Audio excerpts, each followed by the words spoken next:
Questions 31 through 34 refer to the following conversation about shoes. Your shoes are dirty. You need to clean them off before you go inside. Okay, I'll wash them with water from the hose. You can't wash leather shoes with water. You'll ruin them. Shoes are actually pretty complicated these days. We are so used to wearing shoes that few of us even think about them, apart from the times when we put them on and take them off. If I could, I'd go barefoot. Well, you were born a few thousand years too late. People didn't always wear shoes. No one knows when people first began to use them, but archaeologists say that the first shoes that covered feet were wrappings of animal skins worn in cold climates. Sandals appeared later in southern regions and were most likely made of wood, with leather or cloth attaching the soles to the upper part of the foot. I think they were probably pretty uncomfortable. You know all this about shoes. So why did they change from sandals to the type of shoes we wear now?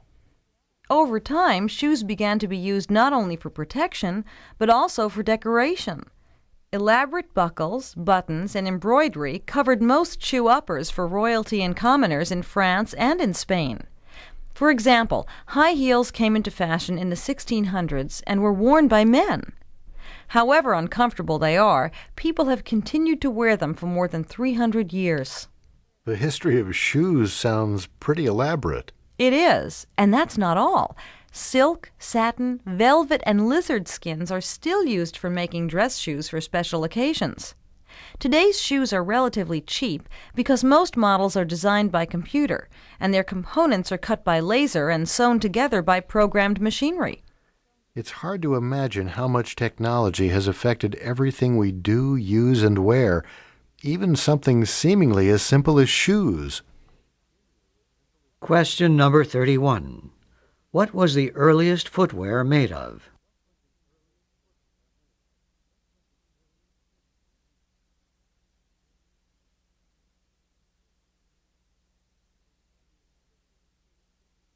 Question number 32. Which of these words probably best describes the first shoes?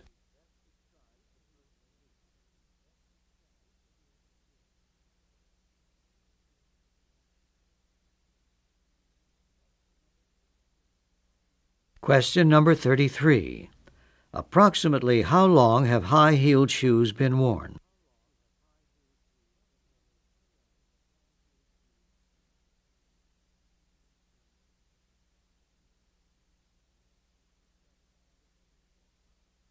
Question number 34.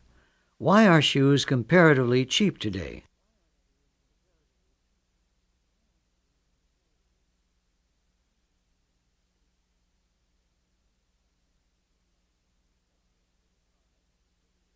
Questions 35 through 38 refer to the following conversation about life's changes. Imagine meeting you at the terminal after all these years. My bus for Baltimore is leaving in about 20 minutes. And where are you going? My brother is getting married in New York on Tuesday. Maybe you remember him. He was about 8 years old when you saw him last. Of course I remember him. He used to watch birds from the window in his room. Well, he moved to Philadelphia about 5 years ago, but now he works for a telephone company and commutes from the suburbs. I suppose we have all grown older. Last time I saw you, you were still in high school. Those days are over. My daughter's in high school now. I'm sure your children are probably getting ready to graduate from college. You're right. Ken is 23 and lives in Chicago, and Elizabeth is 21. I'm sorry, but I think this is my boarding announcement. It looks like it's time for me to go. Question number 35. Where does this conversation occur?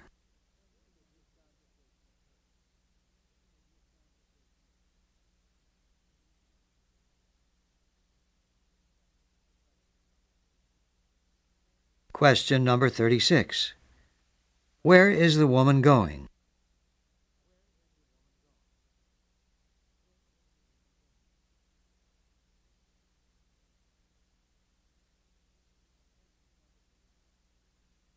Question number 37. When did the man and the woman meet last?